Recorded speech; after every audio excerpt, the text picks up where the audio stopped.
Welcome చేస్తూనే రాబోయే రోజుల్లో 6 జిల్లాల్లో మీటింగ్లు పెట్టాలని వారిని అడిగితే ఇమ్మీడియట్ గా యాక్సెప్ట్ చేశారు. తొందరలోనే 3 నెలలకు ఒక మీటింగ్ పెట్టి ఇంకొక 6 జిల్లాల్లో ఇదే తరహా కార్యక్రమాన్ని నిర్వహించడానికి వారిని రిక్వెస్ట్ చేస్తున్నా.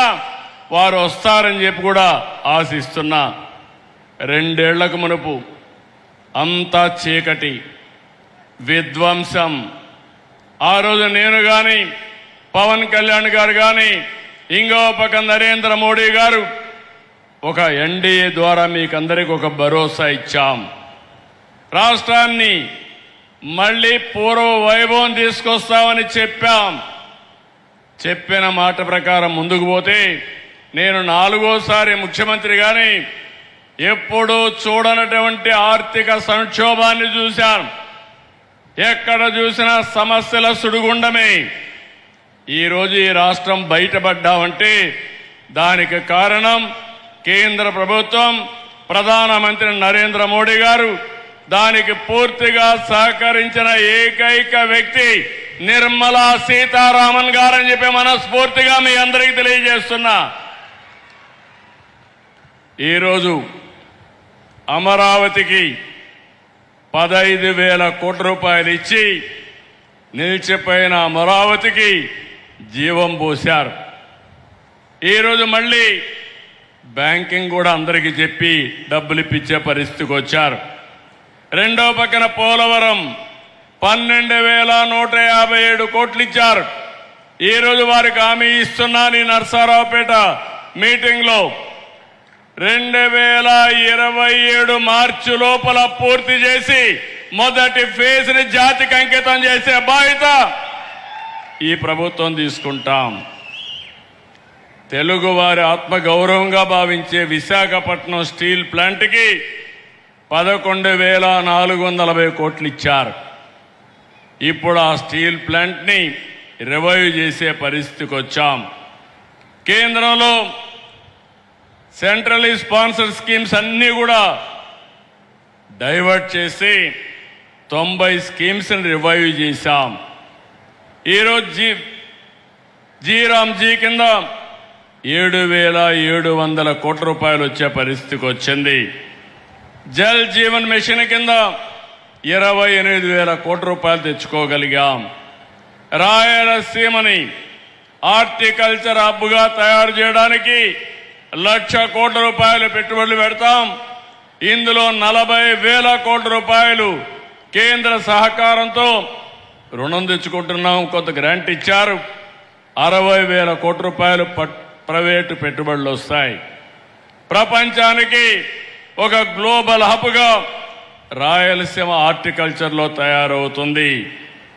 ఇవన్నీ కూడా ఒక ఎత్తు అయితే వారి మైండ్ ఎప్పుడు కూడా క్రియేటివ్గా పనిచేస్తుంది. చాలా సున్నితంగా ఆలోచిస్తారు, డీటెయిల్డ్గా ఆలోచిస్తారు. నేను పోయినప్పుడు ఒకటే చెప్పారు, మీరు హై ఇంట్రెస్ట్ రేట్లు ఉన్నాయి, ఇవి తగ్గించకపోతే చాలా ఇబ్బందులు వస్తాయని చెప్పి 12-13% రేట్ ఆఫ్ ఇంట్రెస్ట్ ఉంటే వారి సహకారంతో 8-9%కి తెచ్చాం. దీనివల్ల సంవత్సరానికి 1,538 కోట్ల రూపాయలు ఆదా చేశాం. అది పూర్తిగా సాధ్యమైందంటే నిర్మలా సీతారామన్ గారు చూపించినటువంటి చొరవ, వారిని మనస్ఫూర్తిగా అభినందిస్తున్నాను. ఈ సందర్భంగా మనం ఒక విషయం గుర్తుపెట్టుకోవాలి. ప్రపంచం మొత్తం జియో పొలిటికల్ సిచ్యువేషన్, దీనివల్ల యుద్ధాలు జరుగుతున్నాయి. ఇంకో పక్క వాతావరణ పరిస్థితులు తారుమారైపోయినాయి. వర్షాలు పడడం లేదు. పడిన వర్షాలు కూడా పడితే కుంభవృష్టి, లేకపోతే అనావృష్టితో బాధపడుతున్నాం. ఇప్పటి వరకు ఆలమట్టి నిండలేదు. కింద నుండి నారాయణపూర్ ఉంది, జోరాలు ఉంది, తర్వాత శ్రీశైలం నాగార్జున రావాలి. ఈ సంవత్సరం ఆ ఛాయలే కనపడడం లేదు. గోదావరిలో కూడా చాలా వరకు వర్షాలు తక్కువై నీళ్లు రావడం కూడా తగ్గిపోయే పరిస్థితికి వచ్చింది. ఇలాంటి సందర్భాల్లో మిమ్మల్ని అందరినీ ఒకటే కోరుతున్నా, ఈరోజు మనం అందరం కూడా చాలా వరకు సురక్షితంగా ఉన్నాం. నేను ఎన్నోసార్లు చెప్పాను, ఈ దేశానికి నరేంద్ర మోడీ గారు ఒక సమర్థవంతమైన నాయకుడు, ప్రపంచం మెచ్చే ఏకైక నాయకుడు నరేంద్ర మోడీ గారు అని చెప్పి మరొక్కసారి ఈ మీటింగ్లో మీకు విజ్ఞప్తి చేస్తున్నా. వారు నాయకత్వం ఇస్తే నిర్మలా సీతారామన్ గారు దేశ ఆర్థిక వ్యవస్థని సమర్థవంతంగా నిర్వహిస్తున్నారు.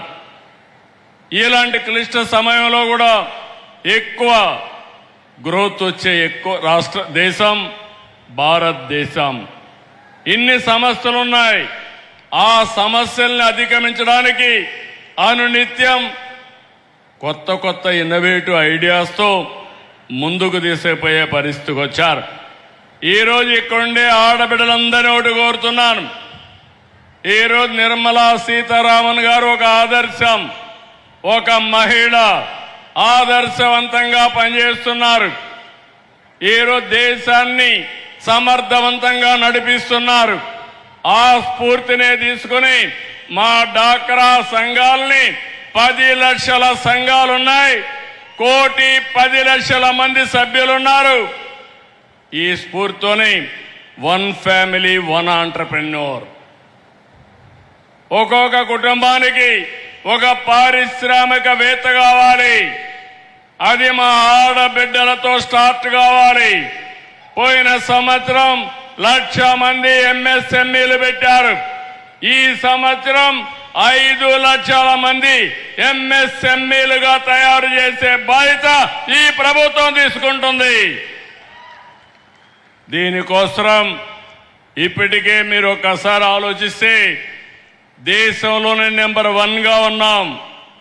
పోయిన సంవత్సరం మీరు చూస్తే 1,50,000 మంది టార్గెట్ పెట్టుకుని 99% ఇచ్చాం. దేశంలో ఎక్కువగా డబ్బులు తీసుకున్న రాష్ట్రం ఆంధ్రప్రదేశ్ రాష్ట్రం. మా ఆడబిడ్డల్లో నీతి ఉంది, నిజాయితీ ఉంది. ఎవరైనా అప్పు తీసుకుంటే 99.9% తిరిగి కట్టేసే పరిస్థితికి వచ్చారు. ఈ సంవత్సరం 1,67,000 మందికి రుణాల కోసం ప్లాన్ చేస్తున్నాం. ఇది కూడా సాధ్యం అవుతుందని చెప్పి కూడా నేను మీకు తెలియజేస్తున్నా. ఇప్పుడే ఎంపీ గారు కోరారు, ప్రతి ఒక్క మండలానికి ఆడబిడ్డలకి డాక్రా సంఘాలకి సోలార్ పార్కులు ఇమ్మని. తప్పకుండా ఇవ్వడానికి సిద్ధంగా ఉన్నాం. ముందుకు రావాల్సిందిగా మా ఆడబిడ్డల్ని డాక్రా సంఘాలను కోరుతున్నా. దీన్ని పూర్తిగా సపోర్ట్ చేయడానికి రతన్ టాటా ఇన్నోవేషన్ హబ్ తీసుకొచ్చాం. హబ్ అండ్ స్పోక్ మోడల్ పెట్టాం. అమరావతిలో మెయిన్ కేంద్రం పెట్టి అక్కడి నుంచి 5 జోన్స్లో 5 ఆఫీసులు పెట్టి దీన్ని లాజికల్గా తీసుకుపోవడానికి నా జీవితాశయం ప్రతి ఒక్క కుటుంబంలో ఒక్క పారిశ్రామికవేత్తను తీసుకురావాలని. ఈరోజు చూశాను, చాలా మంది రైతులు కోల్డ్ స్టోరేజ్ పెట్టుకునే పరిస్థితికి వచ్చారు. ఇలాంటి అనేకమైన వినూత్నమైన కార్యక్రమాలతో ముందుకు వచ్చే పరిస్థితికి వచ్చారు. మళ్ళీ మిమ్మల్ని అందరినీ ఒకటే కోరుతున్నా, ఈరోజు ఒక చరిత్ర మంచి కార్యక్రమానికి శ్రీకారం చుట్టాం. ఇలాంటి కార్యక్రమాలు ఇంకా చేసుకోవాల్సిన అవసరం ఉంది. పల్నాడు జిల్లాలో పారవలసిందే రక్తం కాదు, పల్నాడు జిల్లాలో ఒక విప్లవం రావాలి, పారిశ్రామిక విప్లవం రావాలి, పేదరికం పోవాలి. దానికి ప్రభుత్వం ముందుంటామని మరొక్కసారి తెలియజేసుకుంటూ, కేంద్రం వికసిత్ భారత్ 2047, రాష్ట్రం స్వర్ణ ఆంధ్రప్రదేశ్ 2047 కోసం పనిచేస్తున్నాం. 2047కి ఈ రాష్ట్రంలో ప్రతి ఒక్కరూ ఆర్థికంగా బాగుండాలని, ఆనందంగా ఉండాలని, ఆరోగ్యంగా ఉండాలని, హెల్తీ వెల్తీ హ్యాపీ సొసైటీ ఉండాలని లక్ష్యంగా పనిచేస్తున్నాం. దీనికి అందరూ కూడా సహకరించ